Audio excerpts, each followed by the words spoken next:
pergunta do professor Jonas aqui. Em sua opinião, qual o papel da igreja, achei aqui, da igreja na promoção da justiça social e no enfrentamento das desigualdades? A igreja até onde vai isso? Bom, vamos primeiro falar sobre injustiça social, né? Entender o que é isso. Hoje, esse termo, ele tem uma conotação muito ideológica e nós vamos ter... Virou, né? Virou totalmente isso aí, ideológico. não é? A igreja deve combater todo tipo de injustiça. Jesus disse que nós éramos o sal da terra e a luz do mundo. E ele disse que as nossas boas obras deveriam brilhar diante dos homens para que eles pudessem glorificar o Pai que está no céu. Então, ao mesmo tempo, o Senhor Jesus nos ensina que é de dentro do coração do homem, está em Mateus 15, é que saem os maus pensamentos, os assassínios, a imoralidade, a ganância, a inveja, a loucura. Então, se por um lado a igreja tem que se engajar de todas as formas legais que ela puder para minimizar todo tipo de injustiça, preconceito que houver, ela tem que fazer isso. A homofobia, a gente tem que combater a homofobia. Claro. Né? Então, a igreja tem que usar todos os recursos que ela pode fazer, sem perder de vista aquilo que é o compromisso e a missão maior dela. Porque a partir do momento que Jesus disse que o problema é o coração do homem, tudo isso procede de dentro do coração humano, a igreja tem a missão, ela tem o alvo, ela sabe que tudo isso é resultado da corrupção do coração humano. E só tem uma coisa que cura a corrupção do coração, que é o Evangelho de Cristo. O perdão, a regeneração, a transformação que Deus faz no coração das pessoas. Uma vez que as pessoas são transformadas pelo Evangelho, elas não vão mais cometer injustiça. Ou se elas cometerem, elas vão sentir que elas erraram, vão pedir perdão e vão recuar. Elas vão ter compaixão, elas vão acolher, elas vão ser abençoadoras. O problema é o coração do homem, Rogério. E uma vez, a função da igreja é ir lá no coração, em primeiro lugar. Se ela se limita a combater a injustiça social, nos termos que todo mundo está combatendo, ela virou uma ONG. Ela perdeu a exclusividade.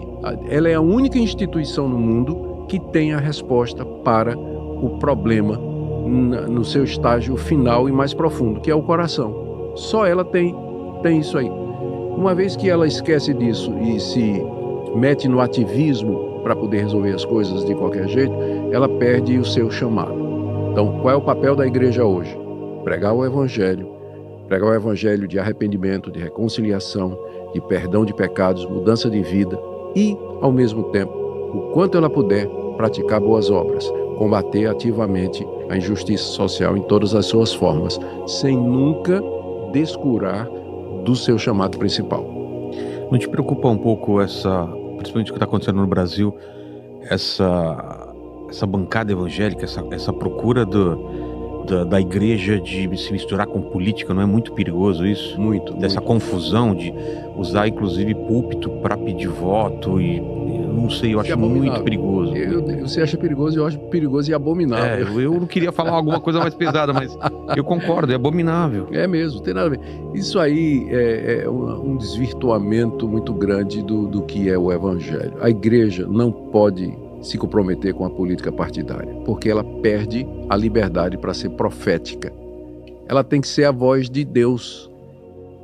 A igreja tem que alertar os governantes, tem que advertir de que quando eles estão extrapolando as suas funções, dizer para eles que há um Deus sobre toda a terra e que governa o mundo, que eles estão naquela posição porque Deus os colocou ali. Romanos capítulo 13, não tem autoridade que não proceda de Deus, e essas autoridades vão dar conta a Deus de tudo isso. Então a igreja precisa ser livre para ela poder dizer tudo isso.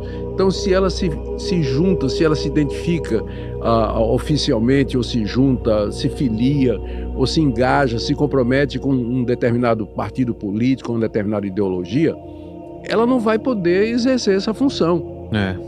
E aí vai ficar amordaçada, vai ficar quieta, porque tem rabo preso, né? diabo preso. Na hora que chamam um político para falar lá na igreja, dar o púlpito ao político e tudo mais, em troca de voto, o político vai querer alguma coisa depois. Claro. Né? Ele vai querer alguma coisa depois.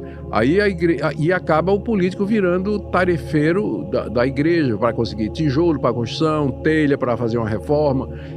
Isso aí não faz o menor sentido. Agora, eu não vejo nada demais, de repente uma igreja convida aí um senador, um deputado para uma reunião com os jovens num sábado, durante a semana, para falar sobre política, né? O que é que... Não tem isso aí, tudo mais. Mas se chama de um lado, chama do outro também.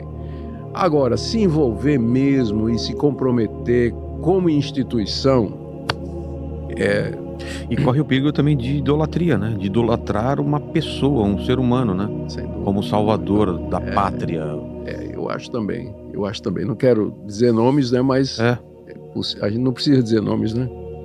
Mas eu vejo para os dois lados, né? Eu vejo que tem idolatria dos dois lados. E não pode falar mal dele, que ele é o escolhido, ele é não sei o quê. E, pô, não é assim, né? Não. A César o que é de César, né? E a Deus o que é de Deus. Exato. Certíssimo. Muito bem. Mas isso é uma coisa que é preocupante ou não? É restrito a pouco? Né? É preocupante. Nunca deu certo no passado, né? Não, nunca deu. E historicamente... a mistura de monarquia com igreja. Porque o que é que acontece? O Estado vai querer se meter nos negócios da igreja e a igreja vai se sentir no direito de se meter nos negócios do Estado.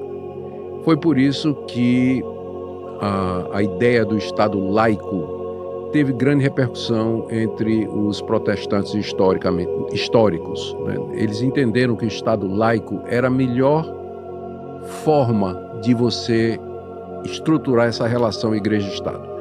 É um Estado em que a igreja seja livre, qualquer igreja, não tem liberdade não tem interferência, e em que o Estado garanta a liberdade de culto. Então isso é interessante, isso é bom, né, para todos, inclusive para os cristãos também. Então, o Estado é laico no sentido de que ele não protege nenhuma religião em particular, mas protege todas em particular, e que ela garante o direito de expressão, de fé, de crença, de culto e de religião de todos, independente de qual seja a religião. Então, esse é o ideal da relação Estado-Igreja. Agora, o que acontece é que algumas pessoas pensam que Estado laico quer dizer Estado ateu. Não é.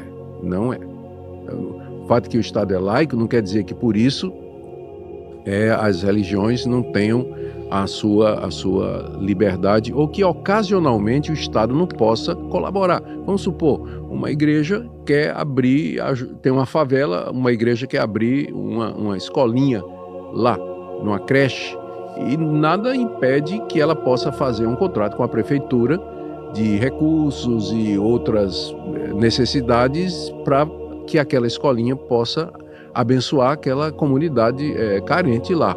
Então, é possível, no Estado laico, isso acontecer.